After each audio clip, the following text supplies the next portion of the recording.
Hi, friends. Welcome back to the Skinny on Wall Street with us, the Wall Street Skinny. I'm Kristen. I'm Jen. All right, so this is our second out of 3 times that we're trying to record a podcast this week. So we had a really awesome interview on Monday. We are trying to record an analysis of Moneyball and getting into the finance of baseball and look at the parallels with trading and game theory and baseball. But then there was an article about how Chamath Palihapitiya is back with the SPAC. And I was like, Jen, last time we talked about SPACs was 2023. They're back again. We got to hop on and talk about this. But can you share with our listeners just what we have going on in terms of the business right now? Yeah, so we are trying to find more ways for you guys to interact with us. I feel like we are always talking at you. We want to hear from you more, and we want opportunities for you guys to feel like you're truly part of a community. So we have launched kind of the first in what will be a series of live interactive events. Our first series was called AI Proof Your Career. We had the pilot of that little LinkedIn Live series. It was last Friday, and we've now shared the replay on both our YouTube and on the podcast here. So if you're finding us for this week's The Skinny On, it's the episode immediately prior. And we are also going to be doing a series on YouTube Live. So we've been polling our YouTube community as to topics you guys would like us to cover. And quite frankly, I felt like I was stacking the deck when I started listing those topics. I was like, technical versus soft skills. No one's going to want that. That got a ton of votes. I was actually really surprised by how that polling is going. Yes. So I think it's really interesting what you guys are curious to learn about. So make sure that you're subscribed to our YouTube channel and following us on LinkedIn so you can be a part of those exclusive events. This was kind of something that we were inspired by the free press that they do, where they do live events for their subscribers, and then they share that content ultimately to their podcast. We don't have subscribers. This is a free podcast. All of the places we are talking at you are free for you to interact with us. So all you have to do is join and follow, and you get to be a part of this community. We should probably be charging more. Well, and speaking of that, we do a lot of Ask Me Anythings on Instagram. And when we did that, I think it was 2 or 3 weeks ago, there were so many people that were asking us who either said, I'm a couple of weeks into an investment banking job and I don't feel prepared, which I was shocked to read. Other people asking how can I get up the learning curve? And so in the spirit of back to school, which I know, Jen, your kids are back at school. My kids start next week. So we are doing a flash sale. So if you want to get any of our courses, we have Excel master classes that are we call them express classes. It's an hour time commitment. So it's really quick. We have our very deep dive into investment banking and private equity technicals. We get into M&A, and that's a 17-hour course. But anyway, the point is, if you're interested in any of those, use the code OG25FLASH. We'll put the link in the show notes. So it's a 20% off sale, and it ends the 24th of August. I'm looking at my calendar. So do it sooner rather than later, but we wanted to make that available for you guys if you need it as you're either going back to school or new hire training was not sufficient. So with that, never is. No, well, yeah. So with that, I really want to get into SPACs. And so we're going to go through what they are, the history of them, also what some of the changes have been to this new crop of SPACs, why they were implemented. Jen, I know you wanted to talk about the Fed governor and some just interesting things that are going on with European rates, and actually piggyback nicely into the conversation we had last week where you were talking about, hey, if you cut rates in the short end of the curve here in the US, you are not guaranteed that long-term rates are going to go down. So I want to get into that. And then I had seen an article about how credit spreads are at 30-year lows, which is wild actually because of a lot of the uncertainty in the markets. And then Jen, you had shared a story with me about some 16-year-old Citadel analyst. So anyway, Jen, you had been hounding me because you kept saying, look, SPACs are back. And I was like, yeah, I guess, whatever. But I guess the truest sign that SPACs are officially back is Chamath Palihapitiya, who was in 2020 known as the SPAC King. He filed an S1 for American Exceptionalism Acquisition Corp. And so he is doing a brand new SPAC. So I want to talk quickly about what SPACs are, like I said, and then kind of the interesting things about this particular SPAC. And also I don't know, my feeling on them, which is that I think they're kind of a scam, but that's a different story. And can you also give our listeners a little background as to who Chamath is for people who have never heard of him before and may not be familiar with that name? Yeah. So he was an early employee at Facebook, has gone on to be very successful as a venture capitalist, He is one of the co-hosts of the All In podcast, but back in 2020 got this like title, the SPAC King, because he kept doing these SPACs. I think his first one was in 2017 with Virgin Galactica, but he would then go on like CNBC and talk about how great these SPACs were.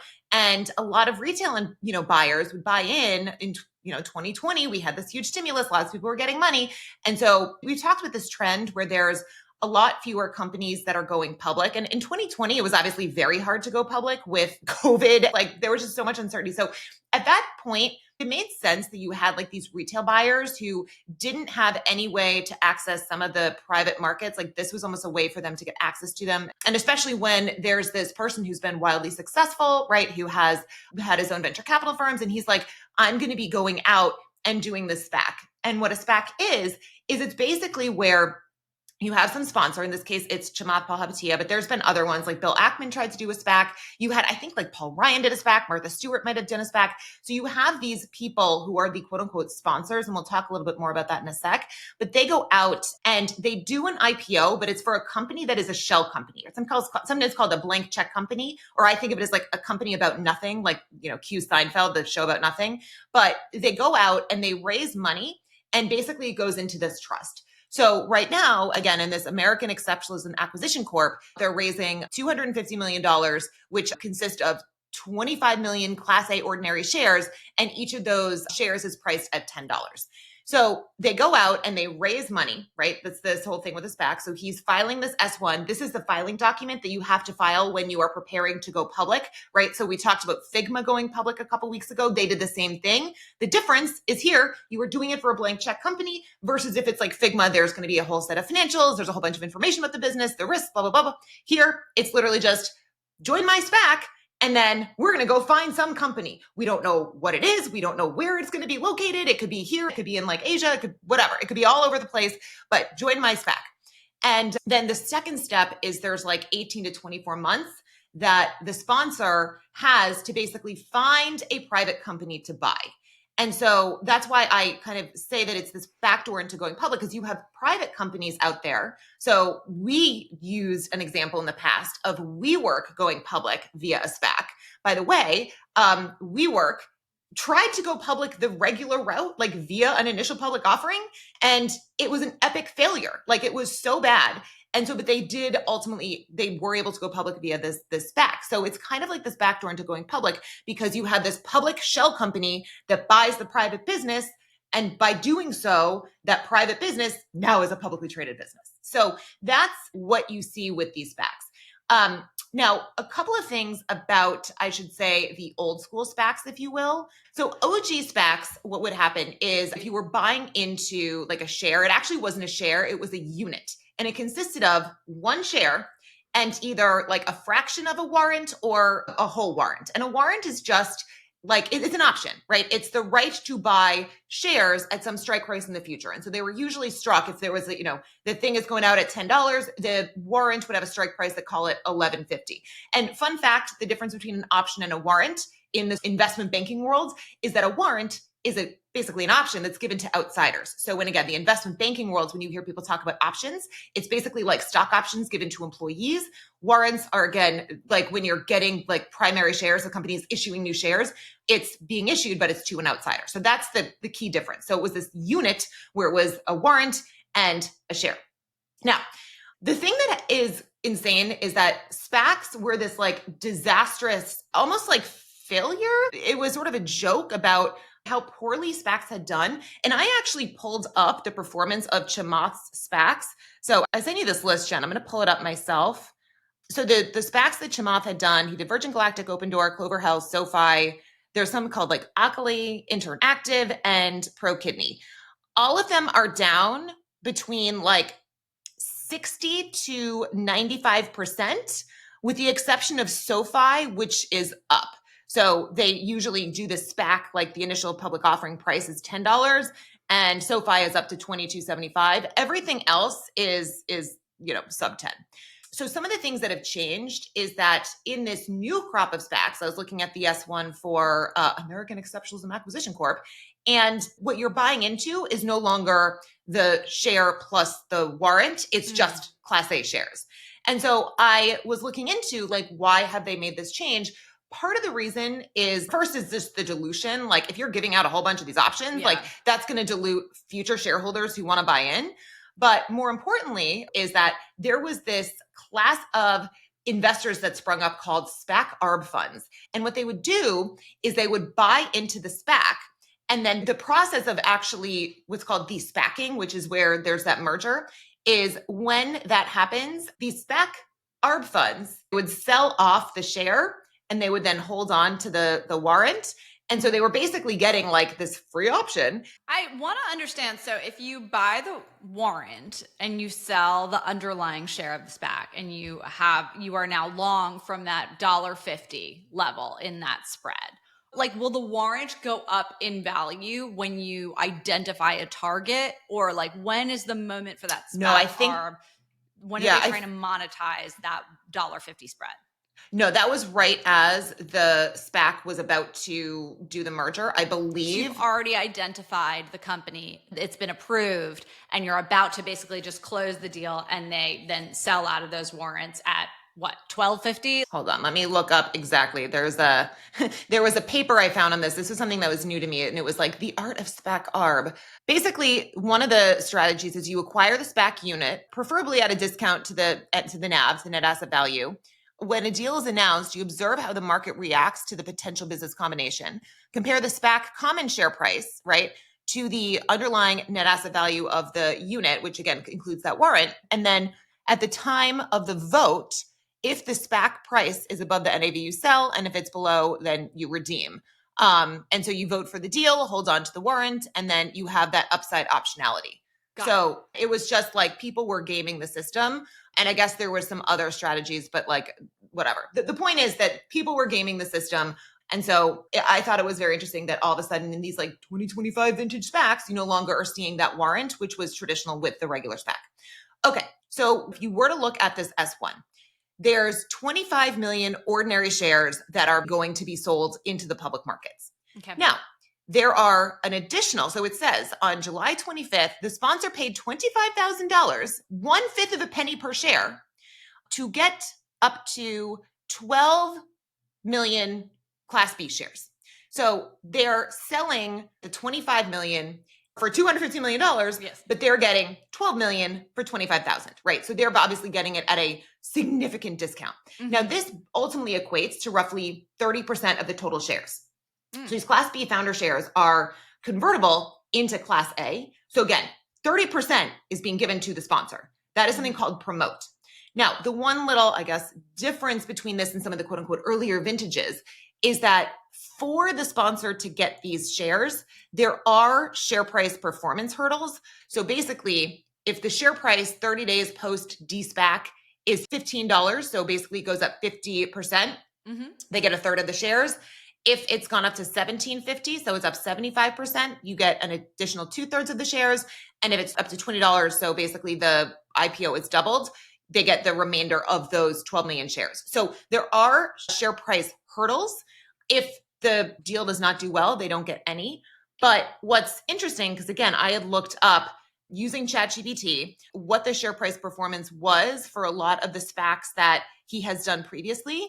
And the only two that I could get data on, both were, one was up to $23, one was up to $31, despite the fact that they've just gone down significantly. So like to get the share price up to that level, only at like a 30-day hurdle, doesn't to me seem sufficient. Yeah. Especially because it should be like 6 months out, right? If you're really all about like long-term performance, being rewarded, right?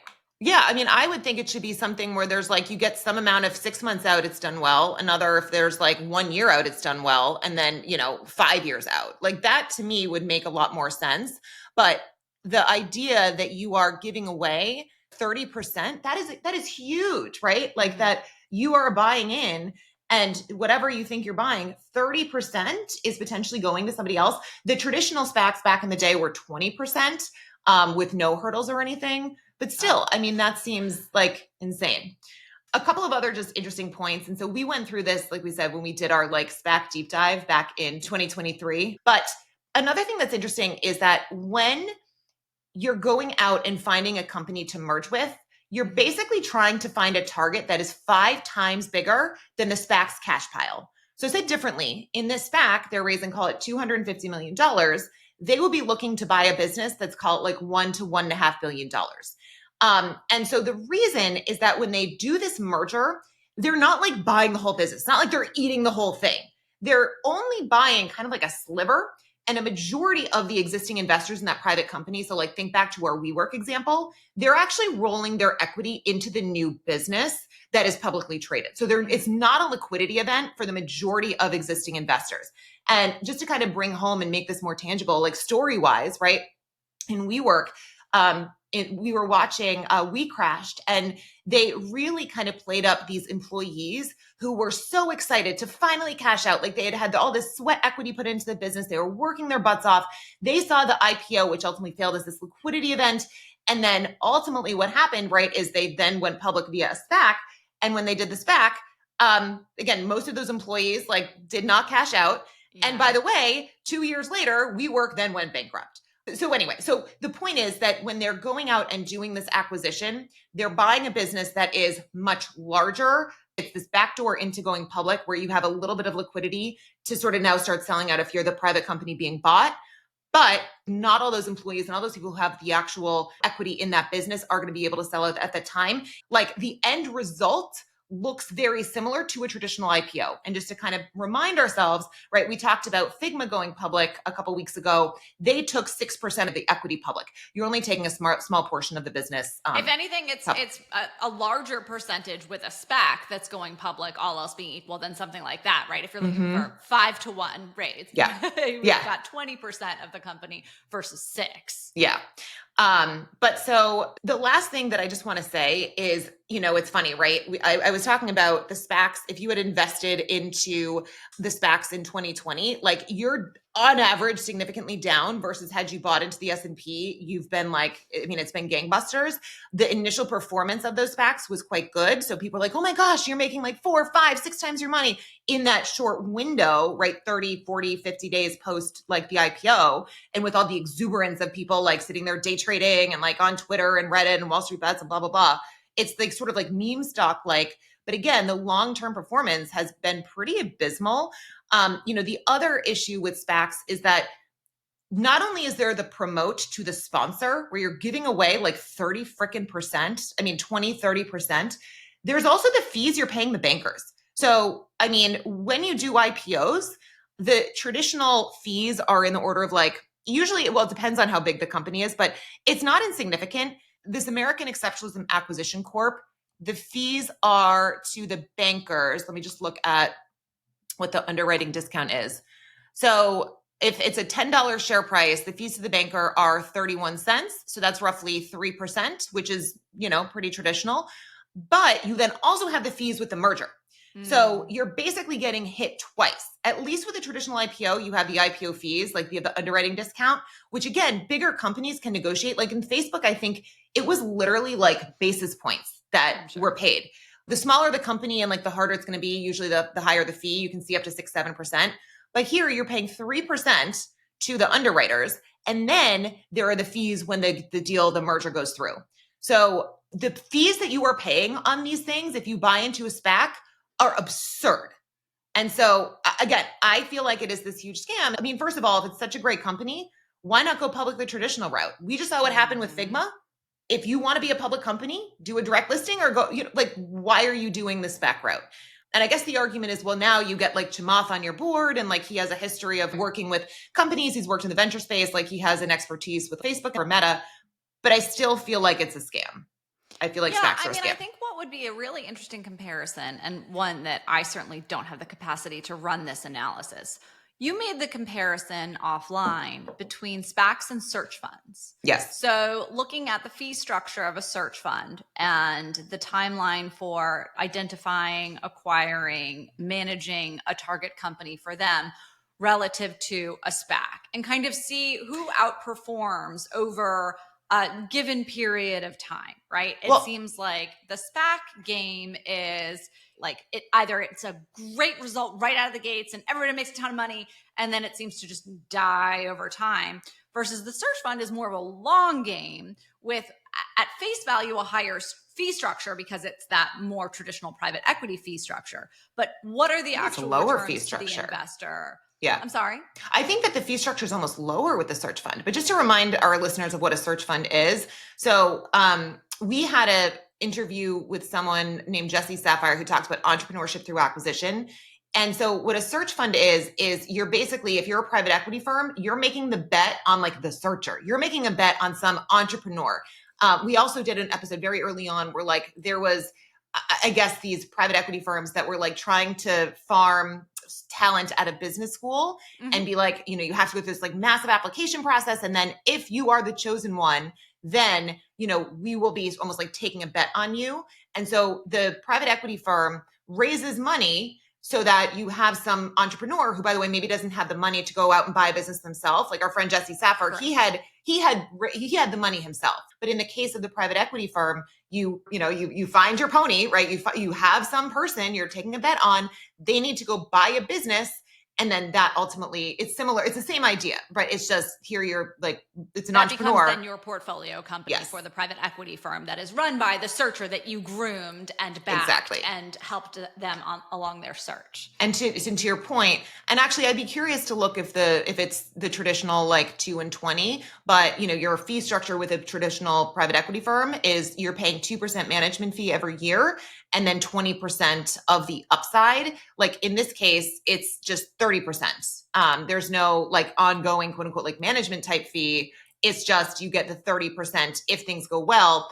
And previously in past, but by the way, it's usually 20%, but it's like over a hurdle, right? Like so there's it's the hurdle and the waterfall and all that stuff. Yeah. So you're right. But it's also time frame.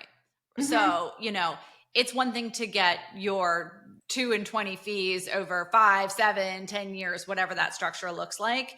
You know, there isn't that management fee for the SPAC. So that's why I was thinking of it as a lower fee structure, obviously. But you're right, because when you think about it at the end of the day, it's this quick process that's like, okay, bim, bam, boom. All of a sudden we're public. All of a sudden we're buying a company and all of a sudden we get our 30% and you can churn and burn through that much faster. So it's this, when you're hot in SPACs, and when you're not, it's just an all out disaster. It's like the meme stock version of private equity, if you will. It's private equity for trading junkies. Yeah.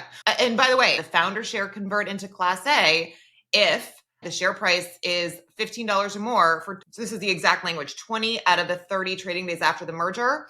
And then you get the additional third if it's the 1750 in the same time period. And again, the additional third for 20. And then also if there's any kind of change of control. So if this is pretty typical, it's like if there's another company that comes in and buys the business, then they all vest. But I mean, you can pump up like the shares on Twitter. Although Chamath has kind of made a name for himself. It's a little bit of a joke. If you see any of these Fin meme accounts, they like to just make fun of him. So I also wonder if there's the competing people where it's like you have some people who would be like shorting like the crap out of it. Yeah. Like the Jim Cramer, the anti-Cramer trade, you know, the anti-Chamath trade perhaps. And like all of the people who once were your supporters in the social media sphere now turn on you and drive the market against you. So I'm curious if that does happen, but that sword cuts two ways for sure. But also I think the SPAC mania was a function of a zero interest rate environment. The reason that this happened in 2020 was everyone was like, I have so much cash and I got to put it somewhere. I can't put it in interest rates. I can't put it in anything safe. I got to go chase yield.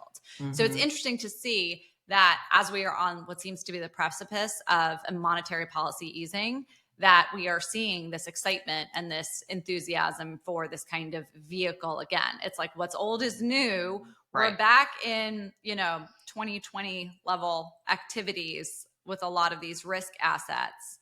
Should we be? I just don't know. Are we setting ourselves up for maybe more stress in the system than we want? Well, it's interesting. So we're recording and today is August 20th. Yesterday, there was a huge correction in equities because I guess there was an article and I actually read it. I didn't think it was as, damning as I feel like the market took it, about the fact that I guess some MIT report found that like 95% of generative AI pilots at companies are failing. That combined with, I guess, Sam Altman making a statement a couple days ago that like we could potentially be in a tech bubble, like something around this, shocking. Yeah, shocking. So those two things together led to a massive sell-off in a lot of these big AI driven companies. So I think like Palantir was down almost like 10%. The S&P fell 0.7%. The NASDAQ was down 1.5% roughly. But a lot of that report basically said, look, the big companies that are implementing this are not doing well, but it's sort of more like, to me, it read like user error, that they're just not implementing these tools correctly. But these small businesses, these startups, like you can see companies that are going from like 0 to 20 million in sales in the course of months. So when I read the summary of the report, it didn't seem to me like, oh my God, this is terrible and like it's never going to work. It was more like companies are basically implementing this terribly. And I do think it's going to take longer to implement. We had this conversation with Frank Van Buren last week, and it was all about how, you know, a lot of these big companies are trying to build their own internal models because they don't trust outsourcing it. And look, you have behemoths that have a lot of security concerns. I mean, I would not trust something I put into like a chat GPT to not go elsewhere. I mean, we have no private data right now. Like whatever we're researching for the most part is going out into the universe. So if we use chat GPT, it's fine. But if you have client sensitive data and you're working on deals, you probably don't want that to be used by ChatGPT. So and listen, the agentic stuff is still so early days. So Yeah. of course it's going to fail, both on the user implementation, right? You have to find the right use case for something agentic. And we're just not quite there yet. I think we're such early days on this stuff that it can't just be that everybody flips a switch. It's with any technology, there's always the early starts. Think about adoption of the internet. People didn't quite know what to do with it. Think of Amazon, right? It was like, we're going to sell books all day long, right? That's our business model. These businesses change and evolve. So this is not surprising. I mean, it's funny because like you all guys all know that I don't really care about AI at all and am pretty negative on it. And I don't use it in my day-to-day life at all and don't intend to.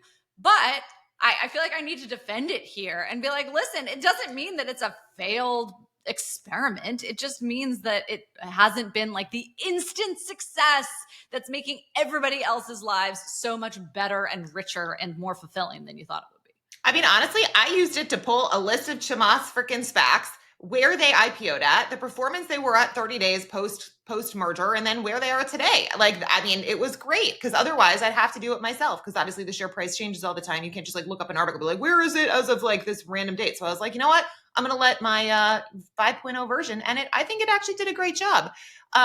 So yeah, I think that so much of this is just companies are not incorporating it kind of like the correct way. For you and me as like a 2-person, now 3-person startup, there's a lot more leverage. And also it's this thing too, where like, I think when something is your own, we talk about this like ownership mentality, you're going to do the things that are going to make you the most efficient as possible. We have so much shit that we need to get done. So we're always looking for how can I split myself in half, clone myself. And so we did make one hire, but like we ultimately want to be able to leverage ourselves. But to your point, we made the big investment in a person. Mm-hmm. We didn't make the big investment in technology. Well, we made a small investment in technology because we did sign up for the Teams version of OpenAI, which I now like is gathering dust. I used it to make 3 YouTube thumbnails and then resigned it to the dustbin of history. That's true. I mean, yeah. So we are, and we have hired like a web developer. We're not trying to outsource this to the AI version. I mean, we've tried to use some of these AI stuff, like for some of the podcast stuff. They're not there yet. They're not there yet. Let the technology evolve, and I'm not going to be the guinea pig for it. Right. But part of the reason I wanted to just talk about like what had happened just yesterday is, again, the markets are all over the place. Honestly, today they'll probably be back up. Like, I mean, that's how the market is. But what was interesting is that credit spreads are at 30-year lows. And so just as a quick reminder, like a credit spread is just, if you think about what is the difference between the interest rate that the US government borrows at, right? Like the treasury, the credit spread is the incremental amount of premium or additional yields you need to pay if you are a company for people to buy into the risk that now there is corporate default risk. Or said differently, because you also can have loans and it's usually like SOFR plus some spread if it's like a floating rate instrument. But the point is, right, there's some additional SOFR premium. Is secured by government bonds. So exactly. It's all a default risk free. To me, it's wild because I feel like we just had this conversation last week in the private credit market, but about how like PIK interest and like bad PIK is ticking up. And there are signs of stress in some of these private companies, these smaller businesses.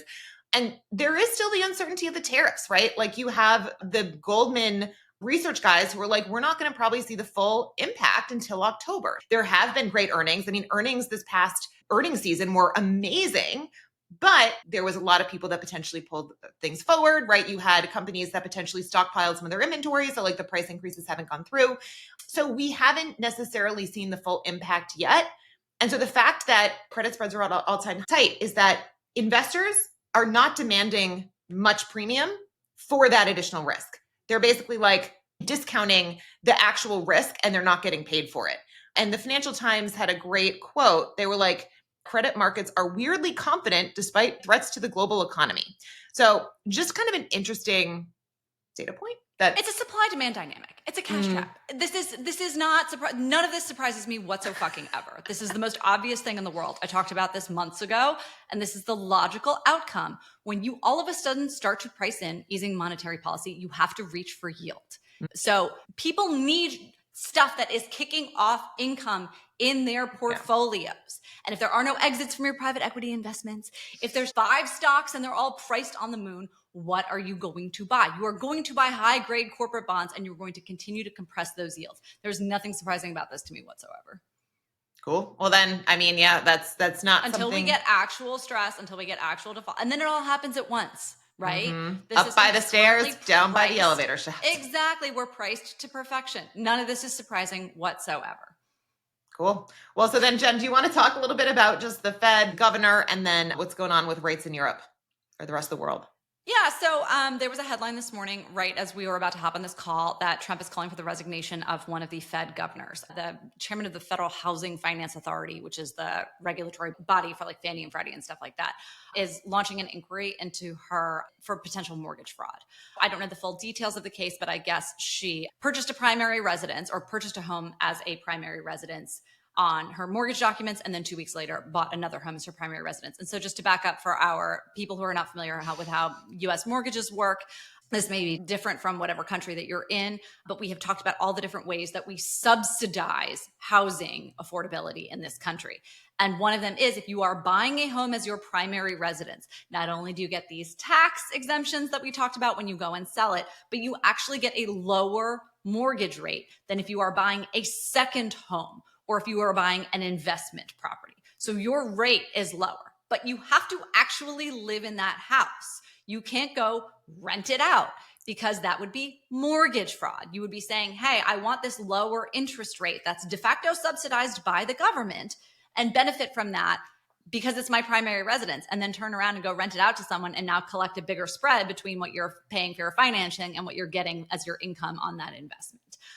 So she is now being investigated for mortgage fraud, and they are cracking down on this. Now, I do believe that this was a Fed governor who was appointed during the Biden administration. So The financial press this morning is saying that this is a politically motivated targeting of this Fed governor who may not be as aligned with the Trump administration's policy. I know nothing about this Fed governor, have done minimal research. I just saw the headlines, but we just got a big shakeup in terms of the composition of the Fed governors because we had one Fed governor decide to resign early from her term, which wasn't set to end till January. And we've got Stephen Myron, who is incoming and will likely be there at least until January of 2026. If we have another Fed governor departure, that leaves room for another Trump administration appointee. And Jen, can you just explain to people the difference between the chairman of the Fed and like the Fed governors? Because when you had posted about the Fed governor that Trump had nominated, Marin. Yeah. But I remember saying there was a lot of people on Instagram who were very confused and thought that he was nominating him for the chairman role. And I had asked you, I'm like, what do the Fed governors do? And you're like, they're just another dot on the dot plot. So if you can that was me being sarcastic. No, I know that. But again, for me, that actually did help. So I think that it just might, for a lot of people who are listening, whether they're in the US or not, and just haven't been paying attention, again, that is me. But like, if you can just quickly explain for people the difference between the chairman of the Fed and like these Fed governors and like how that they all work together to set rates, like how that works. I think you just said it, right? So we've got one person who is the chairman of this committee committee.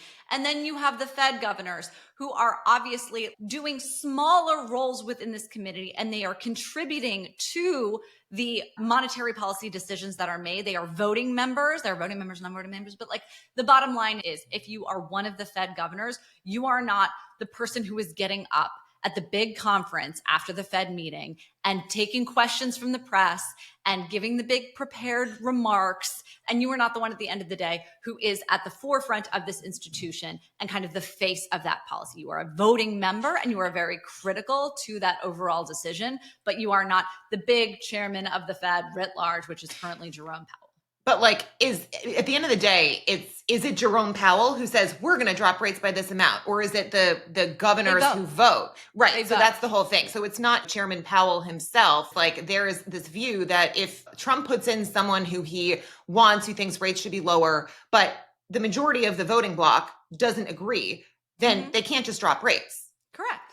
Yeah. So I think that's a really important point, that this chairman of the Fed is not like a dictator. They're not just the one deciding this is exactly what's going to happen. It's more that you have, to your point, these voting members, and the voting members decide. So it's even like if your you HOA, it's like any other committee. I understand that, but I don't think people, like, honestly, like, most people seem to believe that it is the chairman of the Fed that is going to decide rates get dropped and by how much. Like, so Scott Bessent calling for rates. They have the greatest amount of influence over the committee. Fair. And they have like a direct line. They are the ones who are the president or the chairman or whoever of any organization has the most control, has the most sway, tends to be the one who is speaking for the group, right? And so has the ability to influence, persuade, et cetera, and tends to be most representative of the predominant view within that group. But you have, the reason we have the dot plot is so that you can see that not all voting members of the committee agree, that some, and they all communicate independently to the press. So you have hawkish Fed members and you have dovish Fed members. And if you have a predominantly dovish Fed, right? So it's important to understand that the Fed is a governing body of many people who contribute to this ultimate decision. But it is not just one person. Yeah. I just think that that's an important thing to understand, because again, like, Trump calling for for Powell to resign, I mean, he can put someone new in, but at the end of the day, even if that person has influence, like, it's not like they're, I keep saying, a dictator. Like, ultimately, it is a body that is going to have to vote. It would be like, it's like the form of the jury.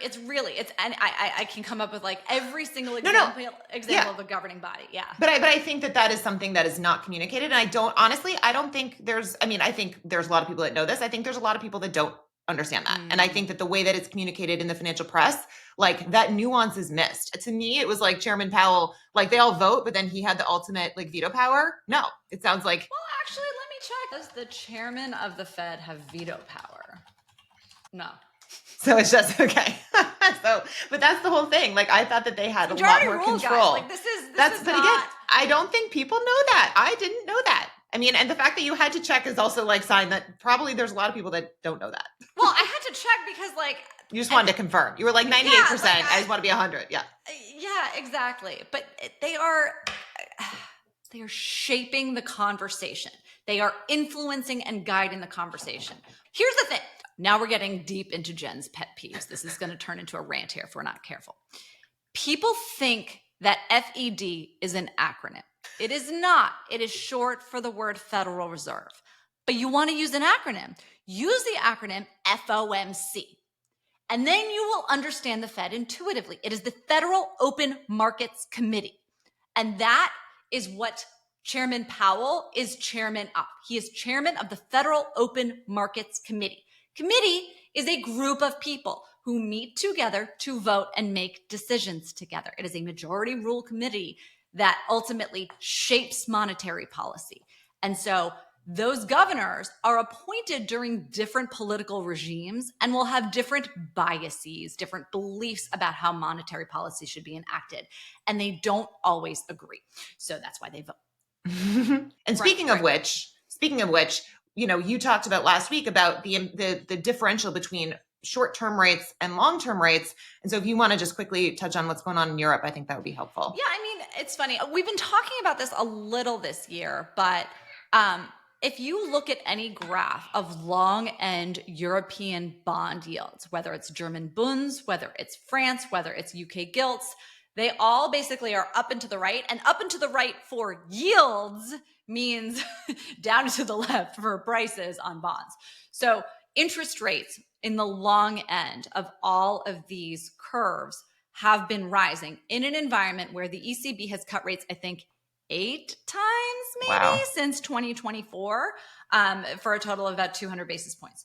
So that goes to show the relationship between yields in the long end of your yield curve, right, at longer dated maturities relative to monetary policy rates, that these two can be very disjointed. And it's funny because people right now are saying like, I said this last week, not to like belabor the point again.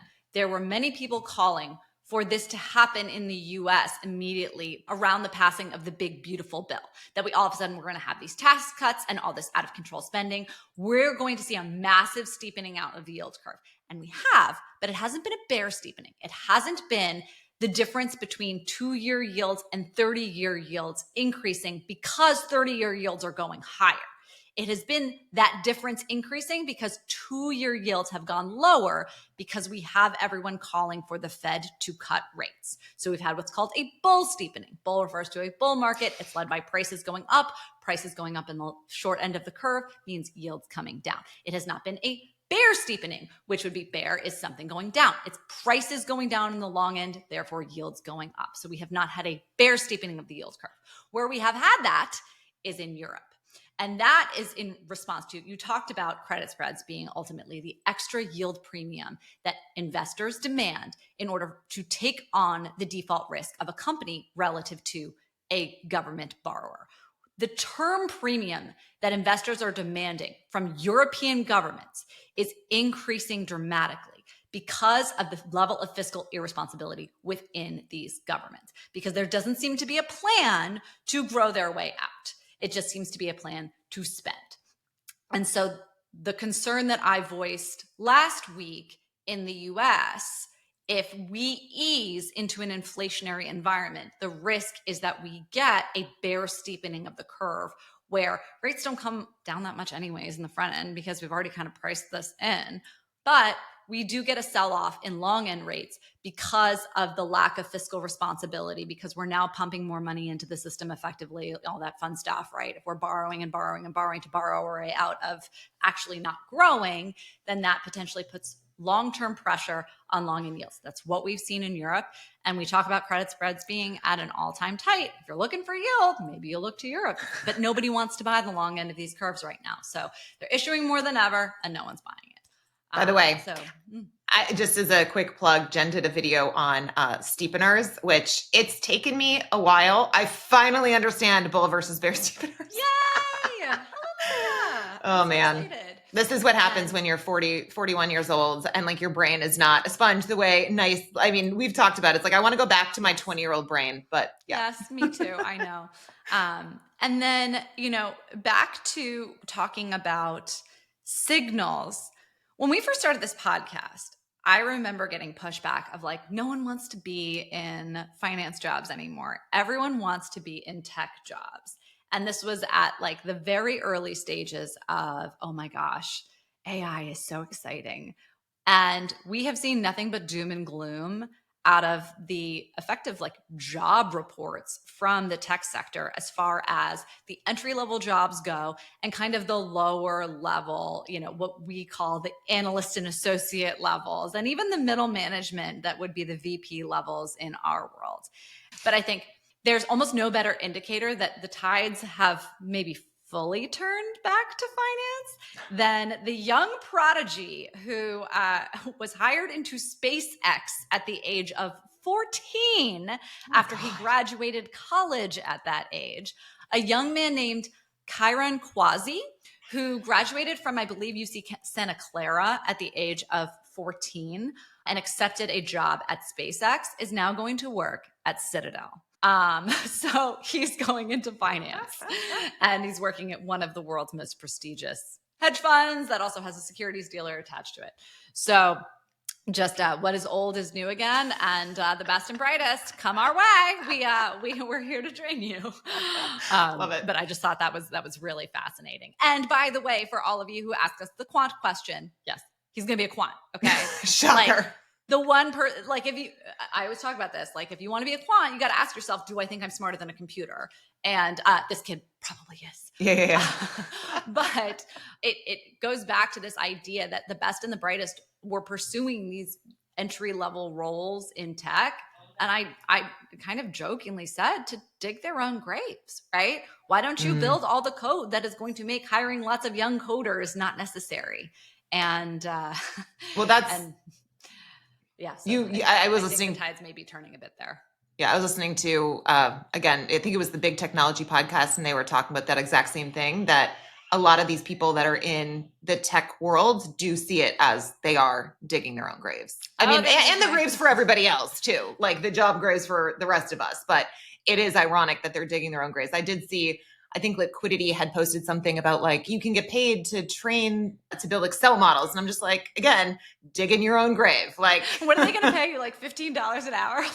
No, I think it was actually like 140. They were making it worth people's while, but like, I mean, still, it's I don't know. Whenever I see that, it's the same thing where you're just like, it reminds me of, again, the Ariel. It's like, sing, and then it's just they steal your voice. All right. So with that, we'll see you hopefully next week. We'll do another The Skinny On, and then we should be airing our Moneyball episode, which is going to be a lot of fun. I'm excited. Feel free to read along if you want to have that background before listening to our take on just everything that is in that book. And then we have a really, really amazing guest interview that will be airing, I believe, over the Labor Day weekend or the week after. So anyway, tons of really great conversations coming up. And anyway, thank you guys so much. Remember, if you do want to buy any of the courses, the discount code will expire on the 24th. So make sure you get that in.